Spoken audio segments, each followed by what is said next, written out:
Welcome. I'm Liz Taylor, ocean explorer, naturalist, and entrepreneur. And I'm Sylvia Earle. I'm an oceanographer, National Geographic explorer, founder of Mission Blue, and I'm an ocean elder. Thank you, ocean elders, for giving us airtime. Absolutely. And this is our show, Dive In, where we host informal and open conversations with the ocean community on topics of wonder and interest. We're really glad that you're back and hope everyone has made some time to get outdoors. You can ask questions throughout the conversation in the Q&A box, and we'll get through as many as we can towards the end of the show. And there'll be some links coming in the chat as well.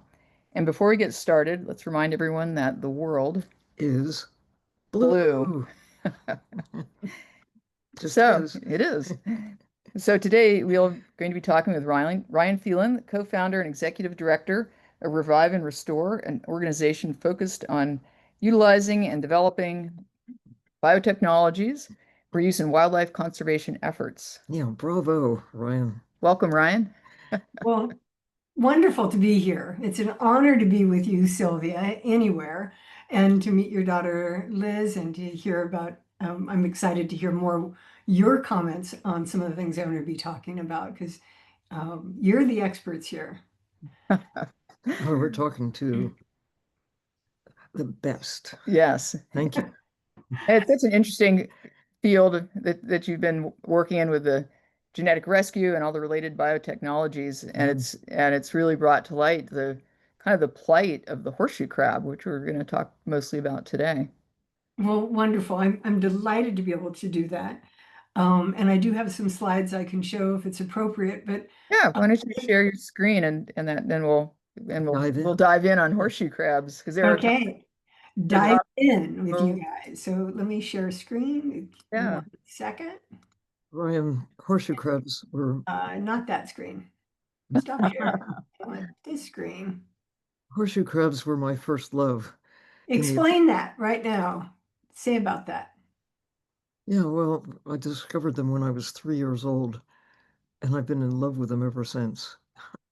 Wow. And where were you at when you were 3? Were you on Cape May? Sure, The Jersey Shore, of course. The Jersey Shore. Wow. And I remember them kind of growing up along the Gulf Coast and just being so impressed by these guys kind of just coming ashore in droves. And I know everybody in the diving community, when we've talked about horseshoe crabs in the past, that so many people have been really touched by these animals, having the opportunity to kind of see them and be at first maybe fearful that they're going to get stabbed. Exactly. I mean, look at them. I mean, they're sort of terrifying at one level. Now I should say a little bit about myself. I grew up on the West Coast, Southern California, and to be quite honest, and in my teens and 20s, when I was looking at the ocean, you guys, I was looking at the surfers. Let's be clear. I was not going deep. And it wasn't really, until my 20s and 30s that I actually discovered that we have an environmental challenge. The whole idea that we should be going deeper and protecting nature was not something that I was raised with, like the two of you. So my first exposure to these creatures was really in the last 10 years, and I was blown away. And I'm going to explain a little bit about that process. But these are horseshoe crabs, and this is what happens when they come ashore annually, once a year, to the East Coast seaboard. And what you'll see is they're pouring in and they're finding their way in to lay their eggs, right? This is an incredible migration that happens. And all those birds on the shore are feasting on their larvae. Yeah. And it is really an absolute incredible phenomena to witness. And these are the red knots in particular. These are the sandpipers, but are common name, that migrate tremendous distances to feed, and thousands of miles. Thousands of miles. In fact, it's something like 7,000 miles if I just peek at my notes on that. These birds, and I want to make sure I'm going to go back one. I've got my little screen share in the way of it, but they go from the tip of Patagonia. They make one stop over at the tip of South America to refuel, and then they fly all the way to Delaware Bay. So they've only made 2 pit stops to go to their breeding area in the Arctic Circle.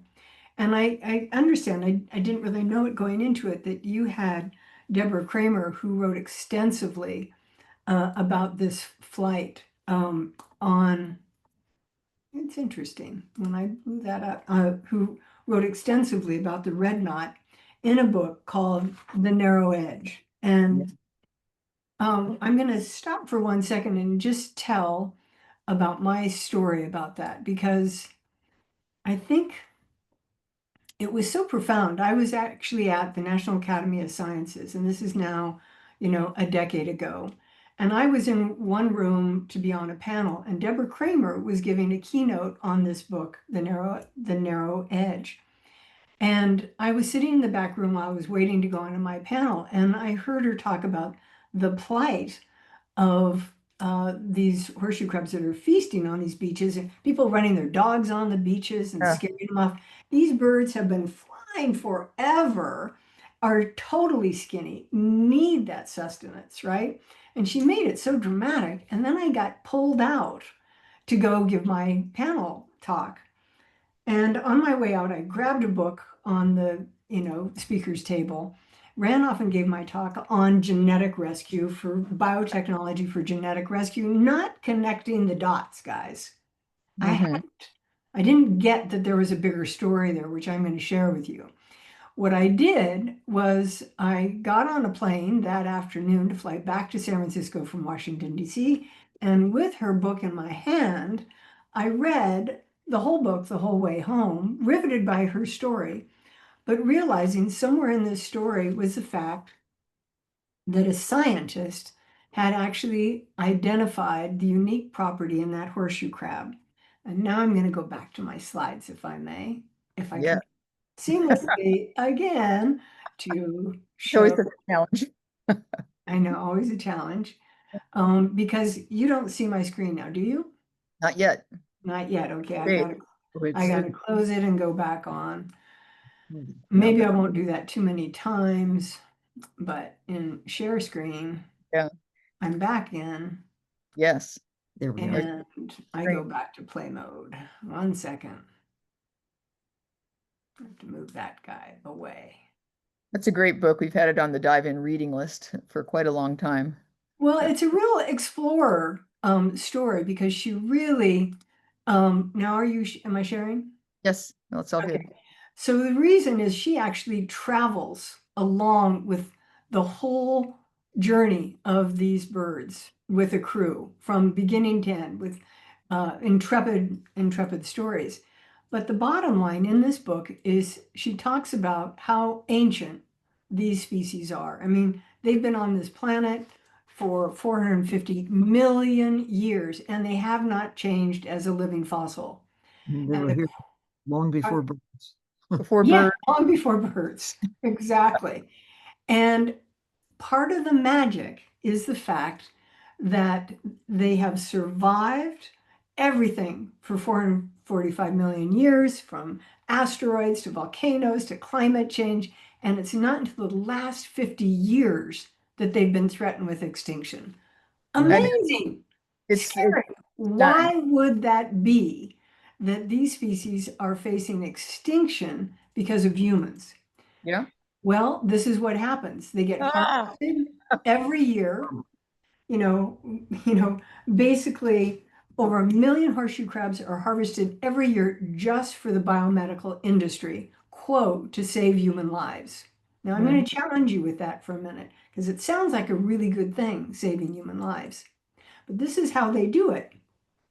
They take from the motorboats, they take 100 million crabs in, and they take them into facilities that look like this. They impale those horseshoe crabs, and they bleed them. They bleed up to 1/3 of their blood. Now, if any of you have gone in and had to have a blood test and you've had a blood draw, you don't feel very great when you come out, much less if they were to take a third of your blood, right? Yeah, you just Throw- feel yeah, they throw them back into the ocean, right? yeah, And and like they'll be fine. Don't worry about them. It's just exactly. And what we know is that their populations have dwindled over the decades that they've been doing this. And they've lost probably some of their reproductive capability as well. So this is a big deal for the survival of the horseshoe crab, but also for the survival of all those different shorebirds that feast upon that deep, rich, complex ecological situation. and we So why do they do it? Why are they bleeding these horseshoe crabs? Their blood is blue. It's a unique property of copper that has a very unique element in it. And it is very, very expensive for, well, I should say it's expensive for the biomedical pharmaceutical companies to obtain it. And it costs nothing for the companies that bleed it to throw it, take a wild harvest, throw it from the ocean and put it in and bleed it. Now, why is this blood so important? Well, I should say, I'm going to just back up for 1 second. Why is that blue blood so important? Well, part of the survival mechanism of the horseshoe crab has been this unique property in their blood, which clots when it comes into contact with any pathogen. So, what do we do in biomedicine in order to test pharmaceutical drugs before anything is ever injected, like a vaccine in your arm, to make sure you don't get sepsis? Is what they call endotoxin testing. And that is what the horseshoe crabs have been used for since the early 1980s. And this incredible woman, this Dr. Ling Ding, she and her husband were the ones who identified that unique factor in the horseshoe crab called factor C. By analyzing that DNA, they could identify how unique that property was and how they could clone it in a synthetic product to create recombinant factor C. That was back in 1995. And it's mentioned in this book by Deborah Kramer that this scientist had done this discovery. Now, I read that. I thought 1995? yeah, And right? why hasn't this product come to market? It's like we're bleeding these horseshoe crabs when we don't need to. It's like using whales for lamp oil. It's like using pigs for insulin. We don't do that anymore, right? No, We it's use the fruits of 21st century now, and it was languishing. Now, yeah, I can give a whole talk about greed and what was driving this inertia in with the companies that are bleeding the horseshoe crab that get it for free. But I right. won't go down that path right now because I have a better positive story to tell, which is that when I heard the story, or when I read about it, I took a flight to Singapore and I met with her. And she showed me the patent that the University of Singapore had. They gave an exclusive patent away. Long story short, the product just languished, and the pharmaceutical industry was still using this horseshoe crab blood to save lives. Well, Revive and Restore, the nonprofit that I run, and I'm very proud to say, in a way, that we did the first scientific study to say that this recombinant product would actually be more efficacious for the pharmaceutical industry. Because you think about it, right? We have something to sell. Yeah. Yeah, but not only, I guess most importantly, when you are taking a wild product, it's got all kinds of impurities in it. You Oh, can't yeah. really be sure the age of the crab, the health of the crab, right? But you take a pure recombinant factor C, you've got the best of the best. Right. And so, you know, what could we do at Revive and Restore to help move the field forward? So with that, we basically did when you're seeing my screen, you're not seeing all the other stuff on it, are you? I Nope. don't think so, because I've got pictures of everybody on here. So what we did, which was really fun, we in New Jersey, back in 2018 or whatever it was. This is after I had met with her. We came back, we showed that we had done this scientific peer-reviewed research, just a compilation of all the different studies that had been showing efficacy. And we partnered over in that far left is Jay Bolden, who I'm with there on Cape May. Jay Bolden is the endotoxin expert for Eli Lilly. He also happens to be a birder. And Ah, he really championed the fact that RFC was being tested by Eli Lilly, repeated studies that some of his other colleagues in other pharmaceutical companies were demonstrating the efficacy of the synthetic alternative. And we agreed that if we could do a press conference in New Jersey where we had the governor's wife of New Jersey speak about how we had to move into, the 21st century, start to move off of wild harvest of any endangered species. And it was a very, very powerful meeting. We had people who were involved in protecting the birds there with Audubon, actually hosted by New Jersey Audubon. We had people who had the boots on the ground that were doing the bird counts, the horseshoe crab counts, and it ended up becoming the Horseshoe Crab Recovery Coalition, which I'm proud to be a member of. And we, as a collaboration of environmental organizations, have really helped lobby to move the governing body called the US Pharmacopoeia to include in the guidelines for the pharmaceutical companies that the statement now that's in there is that RFC is equal to or as efficacious as the blood of the horseshoe crab. And that is giving these pharmaceutical companies license to freely move forward and replace the harvest of the horseshoe crab. So this is like a big game changer. And that wording that we've been lobbying for all these years by this coalition and others really only happened in May of 2024. I'm well, sorry.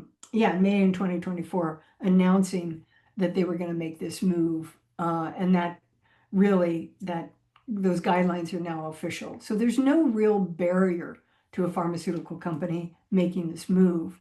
that's really good because we know that part of the other problem was that many of the crabs that were taken from the biopharmaceutical companies, they're kind of being backdoored to bait fishing. Yeah. They weren't putting them back in the ocean to even have some kind of a chance of potentially recovering with a third less of their blood. But they were just being kind of sold directly into a bait industry. Um, Yeah, it's really complicated, Liz, and yeah, I have to say that from Revive and Restore's perspective, we really wanted to focus because we're biotech, we're focusing on the synthetic alternative, mhm, but the Horseshoe Crab Recovery Coalition is tracking very carefully on the bait harvest. that's good. And somebody asked me early on, is the bait harvest, could we create a synthetic alternative to the bait? And the answer is why? I mean, from my perspective, Well, the bait Thank you. harvest is for eel and conch that are not sustainably harvested. Lobster. No, Pardon? it's just like just stop it. It's just, why have it, why do that at all? To your point, the whelk or the conch and the eels and the lobsters just Well, stop across the board. yeah, so you probably know more about that than I do. Because I'm not that savvy about that part of the fishing industry. Yeah. It feels like if you don't have to overfish, we shouldn't be aiding and abetting with a synthetic alternative, right? Right. Yeah. And it's primarily the females that they're really going after for the bait. So that makes it even because of the worse eggs. because the Yeah, eggs are more yeah, attractive to Yeah. target species. So if you're able to kind of like cut off that piece of the supply chain to the bait uh, industry, that's a a big win as deal. well. Yeah. Um, So, so- oh, sorry. the truth is, if people want to pay more attention to what's going on with other parts of the horseshoe crab with bait, the Horseshoe Crab Coalition is working in that area. We're lobbying right now the state of New York to stop the harvest of horseshoe crabs, period. to Ryan, follow through with what others have done. just pause for a moment. Yeah, We're talking about taking wild animals and we call it harvest. I know. Just, I would eliminate that word. Yeah, I agree, Sylvia. It's so obscene. It's misleading. It's sort of comfortable to think, oh, It's not like it's corn. like, yeah, Yeah, we've done something, we planted something, we're taking what we harvesting, planted, yeah. but yeah. It sounds sustainable. right? Yeah. It's just And not. simply not. There is no excess in nature, just waiting for humans to go commandeer. Yeah, And whether it's a horseshoe crab or all these other, like sharks, and with whales, at least we've stopped killing them. They're starting to recover, but this relentless killing of wildlife. yeah. We're rewilding. In the ocean, we're dewilding. And Oh, and creating this belief that it's kind of okay because they'll just come back. And this word harvest is one of those kind of misleading words for sure. yeah. Yeah. And Well, what should we say that we're trying to stop? The exploitation? yeah, Extraction. that'll do it. The taking Yeah, of, the yeah. killing. Yeah. The killing, the Yeah. murdering. Yeah. Yeah. Well, So I want to explain where we have gone with this because there is a very hopeful signs here. And for some reason, my screen just froze. Why would that be in moving forward? here we go. Now we're going. Okay, Good. so what happened was because that US Pharmacopoeia put it in the guidelines, Revive and Restore and the Horseshoe Crab Coalition decided that we would now try to hold the pharmaceutical companies that use the blood of the horseshoe crab for endotoxin testing, we'd hold their feet to the fire by doing a scorecard. Nice. So this is our sustainability scorecard.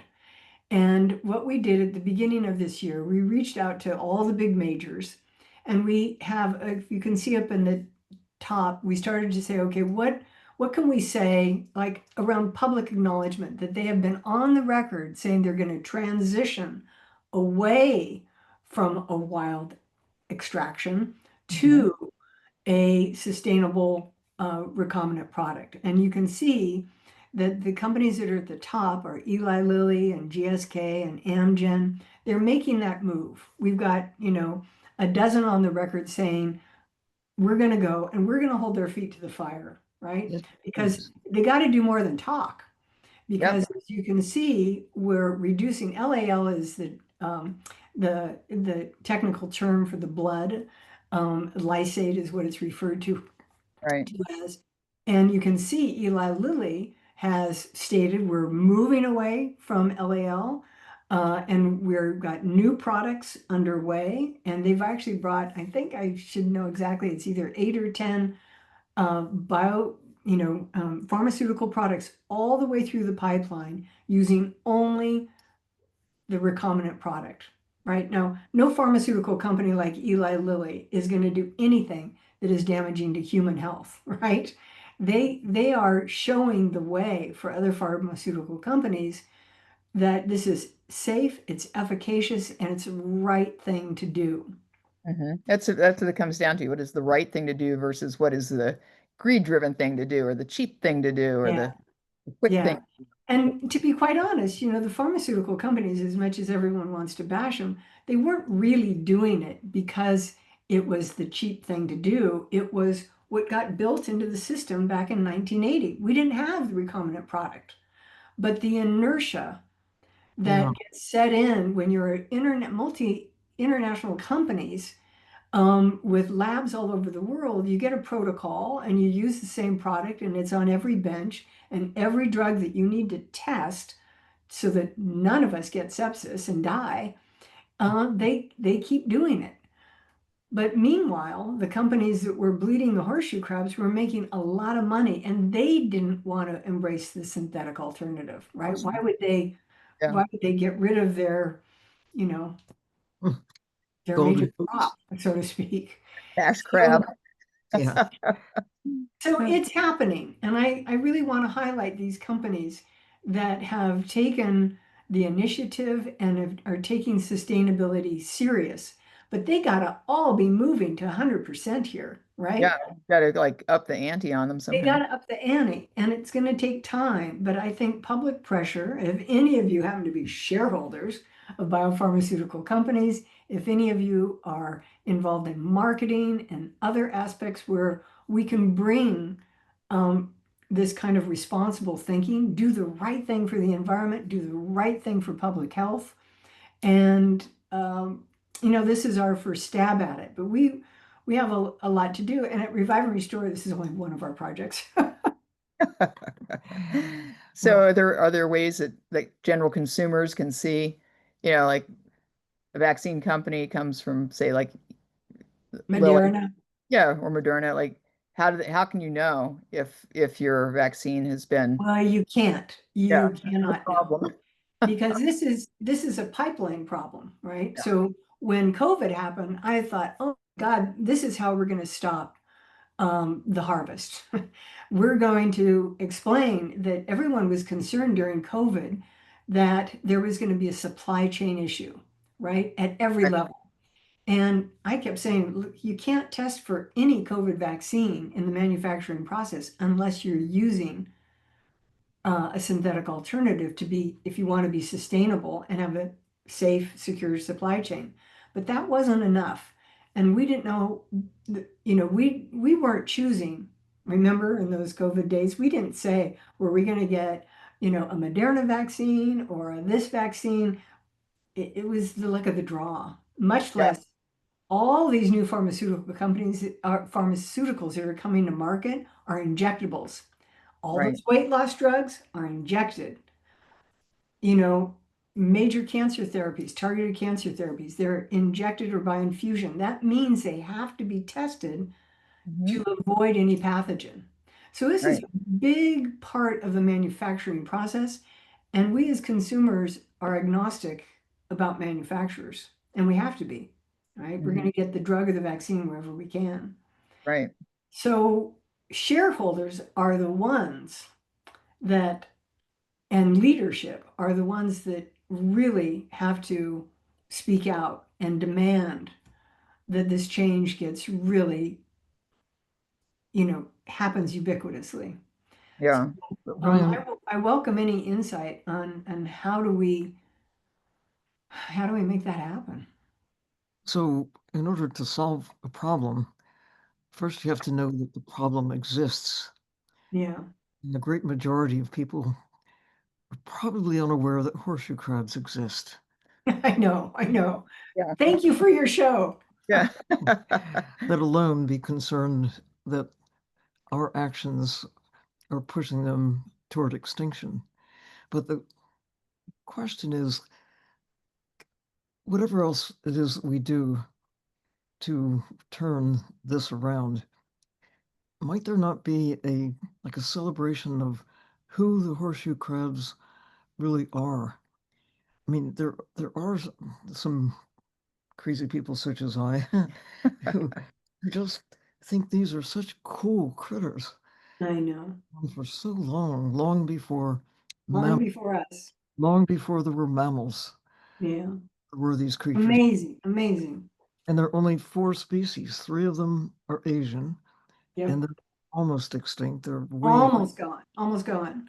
And by the way, Sylvia, that little purple bar on the left, that is acknowledging that they are not using also any of the Asian crabs, those three that are totally disappearing. And that was kind of almost a throwaway points for them because no one should be using those products. No. but But some generally speaking, the group of animals that represent horseshoe crabs are regarded as a class. They're Hmm. yes, so they're more closely related to spiders than they are to, exactly, but exactly. but they're unique. Yeah, And think about genetic what protecting the genetic library of life yes, with 4 species holding Hmm. that code for whatever it is they is unique. Another class of organisms is insects. Insects are within, I mean, they're enormously diverse. They're half a million different kinds of insects, all programmed to have 6 legs and 3 body parts and antennae and all that. And they share insect characteristics. You don't want to lose any of them. No. Losing one is like losing 1/500,000th of the genetic codes that they have as insects. If you lose even one species of horseshoe crab, and we're so close to losing all 4, Mm-hmm. it's a huge genetic loss. Yeah. It's a library of knowledge that we're just tapping into one aspect of what horseshoe crabs represent in terms of the library that they have in every one of their lovely, lumpy brown bodies. They're so beautiful. They're so cool. And you think about all the animals that are not just the red knots, but all the other animals that settle on them. That Yeah, each one's like protection for them. they're like a little island kind of cruising around. They got barnacles, Yes, all those risers, barnacles. all kinds of other little Yeah, everyone's things unique. growing on them, Yeah. and they're just incredible every way you look at it. Well, Sylvia, I love what you were just saying. So I'm going to show you this next slide. Because this diversity of life is really what Revive and Restore is all about. So I mentioned the horseshoe crab is one of our projects, and it's a really good example of the role of synthetic biology.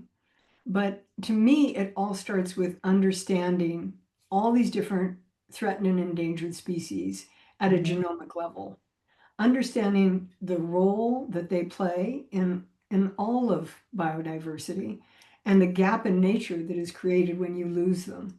So when we think of genetic rescue, which is sort of our framework for what we do at Revive and Restore, we think of this toolkit. And if it's okay, I'd love to just walk through it really briefly. Yeah, let's see. Check it out. So fundamental to everything that we do is sequencing, using genomic sequencing to better understand species. Now, you may say that sounds very academic, but we always, and we fund genetic rescue projects in sequencing all the time in order to help biologists and conservationists make better management decisions. If they have a captive breeding program and they understand the genomics of those populations, they can better identify which ones are going to be healthy for the population based on their genetic profile, which ones are going to bring in genetic diversity, which ones in today's world might even be more adaptive to resilience to disease or to climate change. The heat. And of course, this becomes a really big deal as we face more and more challenges with climate. Going up this ladder, we think about the role of biobanking to preserve all that genetic diversity that we can before species continue to get eroded through the loss of habitat and again, wildlife disease. So biobanking plays a really important role in our work, and you'll be very pleased to know that we've been very focused around different aspects of coral preservation. One is to create a new, unique way to cryopreserve coral as whole fragments. That's the whole body. Right now, cryopreserving coral has mostly been just sperm, and that's great. We need to do more of it all over the world, but we really want to be able to create whole fragments. And we're working with a biologist named Mary Hagedorn from the Smithsonian Institute with this pioneering isochord technology.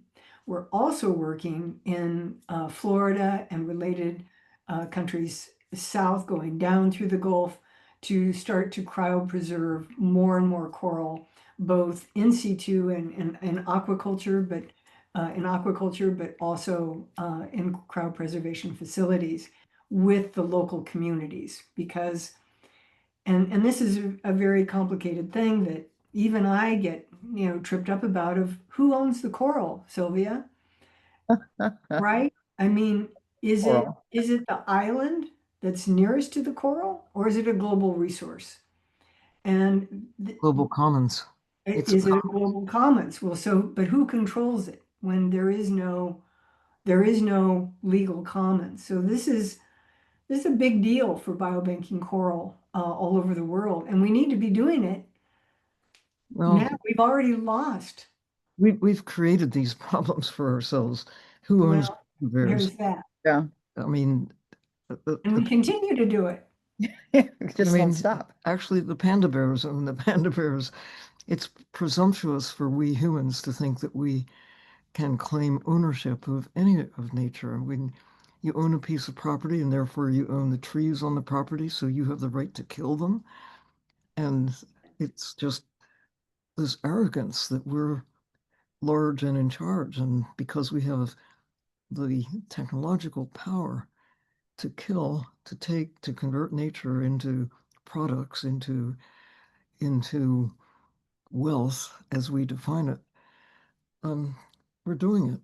And we've done such a good job. And like half of the wild places and wild creatures on the land have been converted to human purposes. And the same is true in the ocean. And horseshoe crabs are just one of many, but they're kind of special. Yeah, very, very special. But they're all special in their own way. And that was the point that you made.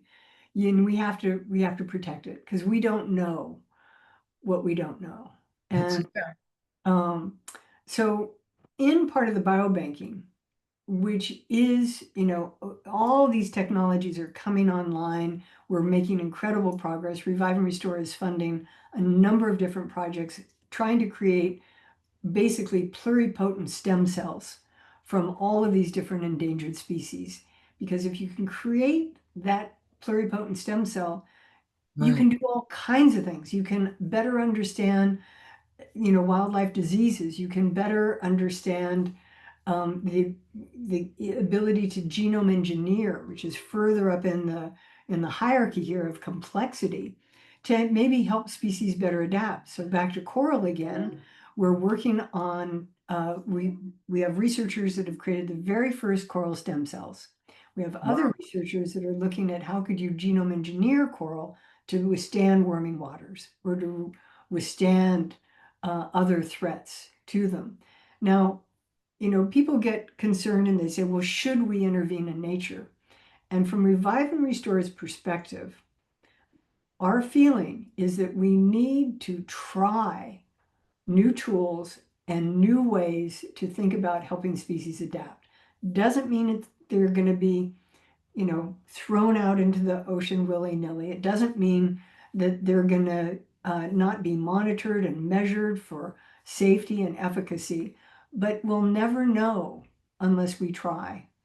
And there was recently at IUCN an effort by by anti-GMO activists to put a moratorium on anything in this toolkit, basically. Don't meddle with genomics. And certainly don't meddle with genome engineering or a gene drive for invasive species. Just don't go there.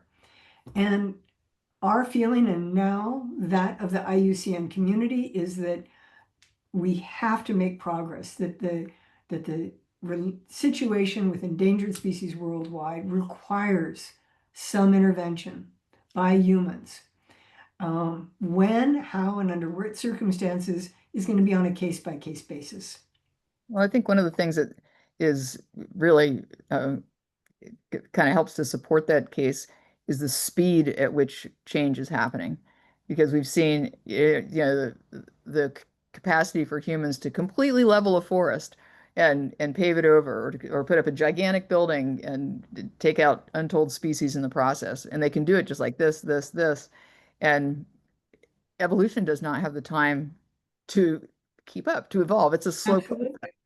And so you really are kind of compelled to recognize the damage that has been done and then try to do something to mitigate it. Yeah, and I'll give you a good example. Right in the middle of that picture is a black-footed ferret in silhouette. And many people, when they think of Revive and Restore, they think about that black-footed ferret because it was really one of our most charismatic projects that we've had. The black-footed ferret used to live all across the American prairie. And you're shaking your head, you know the story, from Mexico to the Canadian border. And that was when there was healthy prairie habitat. Well, what happened? Humans came in, they started agriculture, they started, the cattle industry, and all of that stuff came in, and urbanization, and it displaced all those ferret populations. And when populations become too fragmented, just like you said, Liz, they can't evolve. They can't move on. They can't fight disease. And they actually become inbred. And that's Right. what happened with the black-footed ferret. When they were brought in, they were thought to be extinct, not once but twice. They brought them in, and 22 ferrets went into captivity back in 1981 in Meeteetse, Wyoming, and only 7 of them bred. Wow. We all know what happens when everyone ends up being a cousin decades later, right? It's Yeah. not healthy. Not So we, using this exact toolkit, we sequenced individuals from those 22 that never contributed to the gene pool, that were frozen at the San Diego Frozen Zoo. And they'd been frozen for almost 40 years. Wow. And we looked and we said, oh my God, these 2 specimens have, at least 3 times more genetic diversity. Could we clone them?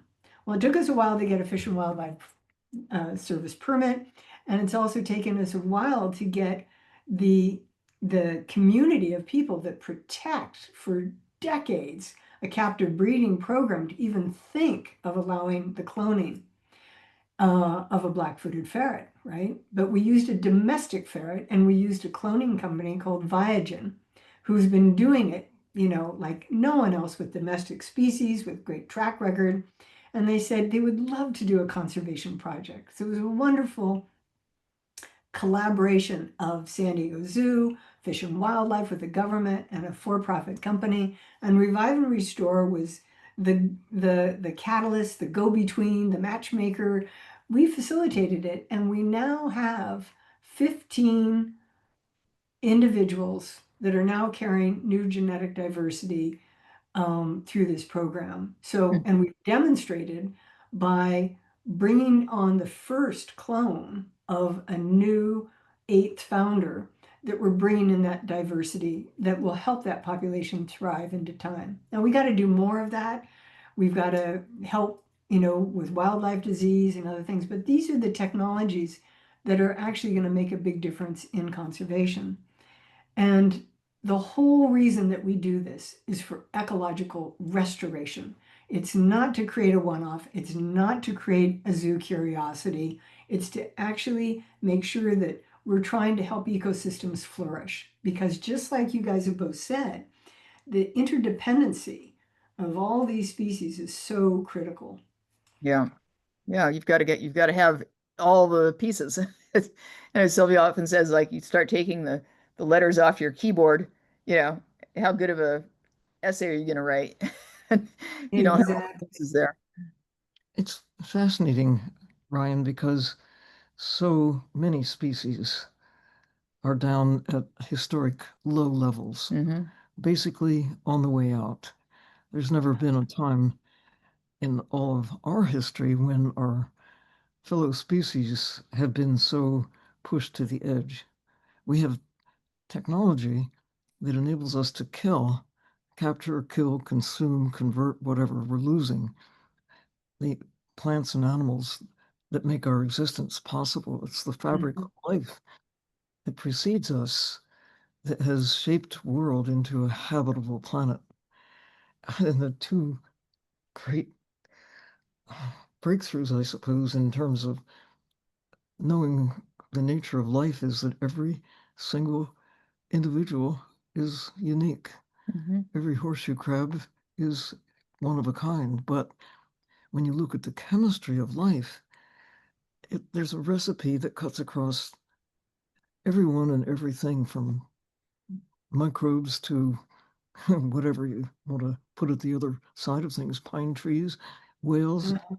The structure of what we are. There's a common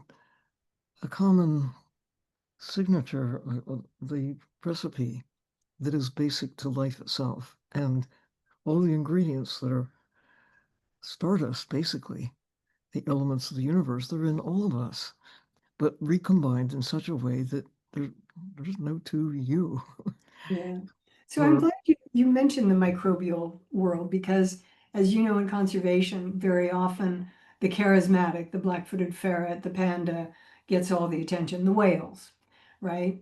And one of the things that Revive and Restore is doing, and I noticed actually today in New York Times Science Times, um, a call for better understanding of the microbial world. It's now a new task force for the IUCN. And I mentioned here with this slide a little bit about how Revive and Restore works. We always are looking for that white space. And in a workshop that I recently participated in was on the microbial world. And it has led to us funding for climate resilience, a new fund that for marine species to look at how we can help fund research to help nature help itself, right? yeah, Maybe even in the microbial world. And we've specifically named in our RFP that we're looking for research projects in this area. So obviously the whole coral community, we know about the symbionts, but what else is going on in that coral reef where probiotics or other opportunities might help restore ecosystems? This is really uncharted territory, right? And so I'm excited about that. And that is where Revive and Restore can really, I think, flourish in a unique way as a nonprofit organization to help spearhead research in these poorly understood areas, but not just for academic purposes, but to actually see it transition, to enable it in my last slide there, to enable it for application, to make a difference for conservation. Right. So we work in all these areas from wildlife disease. We've been very involved with the genomics of the sea star wasting disease, which Yeah. has just been devastating here to our West Coast, where invasive species like the purple urchin have come in and displaced our kelp forests. In the middle there is the Przewalski's horse. Some of you know I'm a dedicated horsewoman. Uh, Yes. and this was an opportunity to clone the first cloning of a wild horse. It was actually, the Przewalski's horse was native all across Asia. And just like the black-footed ferret, they've gotten pinched in that extinction vortex. And we're able to go back in time and clone now multiple Przewalski's horses. I guess actually I should just say two from a cell line with unique genetics. Those individuals are both now happy and healthy at the San Diego Zoo on the San Diego Zoo Wildlife Alliance. We're doing a lot of work in coral bleaching. We have over 14 different research projects right now in the Advanced Coral Toolkit, and all of the things that we're doing are trying to offset the effects of just dealing with climate change that Yeah. everything is being hammered by. It's to me the most devastating thing that's going on because we're so powerless of what is already built into the system. Yeah. I mean, and people seem so isolated from it because what do? You crank up the AC, right? And these animals are out in the environment, in the wild. They're physically stressed. Their food and water resources are stressed. It's just they're innocent. and they're innocent. They can't know why this is happening. We know, Right. and we can do something. So, there are things that, I think we can do that are not genomic, like wildlife corridors, helping species move by protecting more habitat. These are things that traditional conservation, I think, has done very well and can continue to do well with more public awareness. We need these species to be able to find more habitat and evolve for sure. Whatever we can do to aid and abet that. from Revive and Restore's perspective, we're always looking at how our toolkit can complement the existing conservation portfolio, right? How can you make better management decisions, even where to put? We have um, a research team in Kenya that we're using genomics to better understand how to create potentially a wildlife corridor for the forest elephants, looking at Yeah. where they've gone. And I mean, it's an amazing project. So I think, um, from our perspective, whether it's helping coral or helping the sea otters in California be able to move up our coast to interbreed with the other isolated populations up in Oregon. I mean, these are all really exciting challenges, but it always comes down to humans' will and their responsibility. And some people think we shouldn't intervene, Yeah, right? that's true. I've heard that too, or people are, well, Yeah. they, adapt or die, and it's kind of, Right. I don't know. It just feels a bit um, simplistic, and then others say, well, got feral cats taking over a whole area, just let them sort it out, let them duke it out. This is Yeah. evolution in action, and you Yeah, know, no, it's climate change is human altering nature yeah, that drives climate. Already. Yeah, Right. already, yeah, yeah. So, no, bravo, Ryan, for you and those around you who are just pushing the edge. It, Well, we've got, as you see up on that slide, 82 projects that we're funding in 70 institutions. Those are the innovators, Sylvia. We're the Mhm. facilitator. We're helping to catalyze this, but it is these scientists, passionate, committed, to making a big difference. And it's so heartening to work at. So we're with and amongst them that even though, I share your despondency of how much loss there is, I think there's tremendous hope here oh of yeah, what we can do. And with that, we should probably open it up yeah, for questions. yeah. We've got a few questions in the queue here, so I'll read them out here and see what we get to. So Martin is asking, how many horseshoe crab exploitation businesses are still operating despite the synthetic alternatives? Is there a list that you can share so that we can boycott or protest against those? Well, interesting. There are three companies in particular um, uh, that control the LAL industry, the horseshoe crab blood. Big companies. I can name them, but the truth is they all are now scurrying to create a synthetic alternative. Good, they're on the run. They're on the run. They're on the run. Now, that doesn't mean they're going to give up that business overnight, and we don't know how big their stockpile is of blue blood. Um, so, I think, uh, I'm happy to say, it's Charles River, and why am I forgetting all the names right now? I know them all so well. But that you're a Google search away from it. But I don't know that lobbying them is the issue. I think it is putting pressure on the pharmaceutical companies to make that final move, right? Mhm. Because they're the ones who are buying. Yeah. So I guess as consumers, to the extent that people, want to invest in Yeah, stock, they could make better choices about which stock they invest in, for and sure. For sure or that. even, talk to fund managers, or if they have like I don't know, 401k or something, they can make some choices there that will help put small pressure and at least help them feel like they're taking some action. Yeah, I think that if people want to get involved in this, Revive and Restore does have a mailing list, but our projects are way bigger than the Horseshoe Crab. The Horseshoe Crab Recovery Coalition is an activist group. We do from time to time have petitions. We love having people sign on for different aspects of this. And we could put in chat the Horseshoe Crab Recovery Coalition website there. I think that's a good one, and certainly a link to Revive and Restore to help make this research go forward, I think is a really critical thing. Yeah.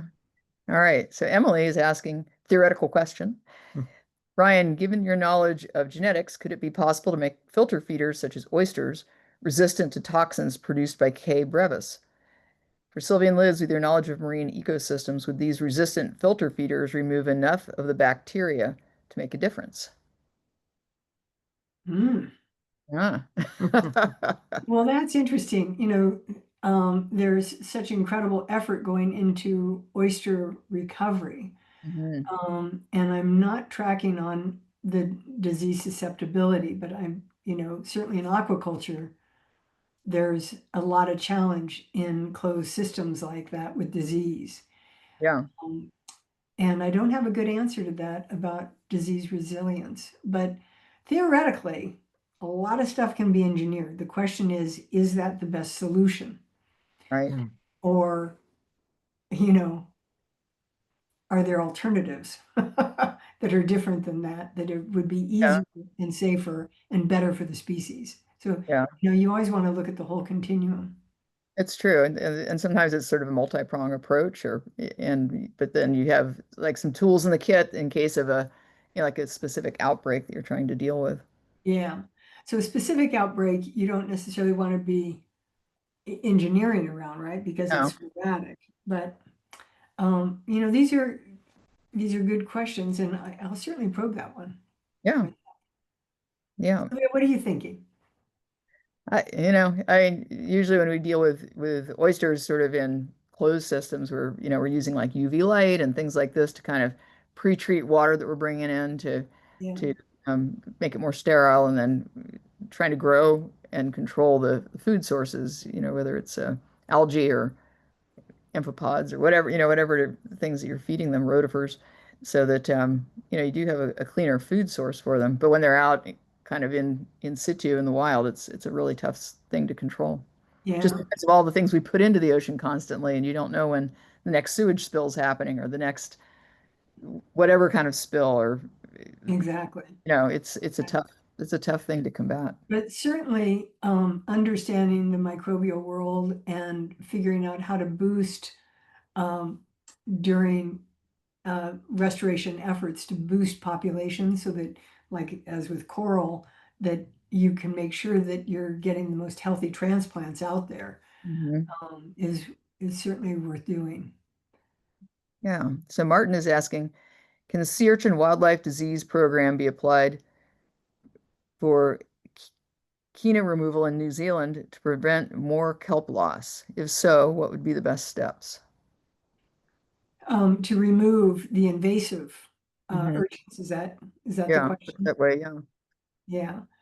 Well, the people are trying all kinds of different approaches. The one that is always intriguing to me is where they have a big outbreak of of a, what do they call it? An exponential release of a native species. Like Yeah, the purple urchin is native here. yeah, It's just got out of control, yeah. right? And so is there a way to dial it down? And so people are trying to figure out, well, should we just harvest them in the word harvest?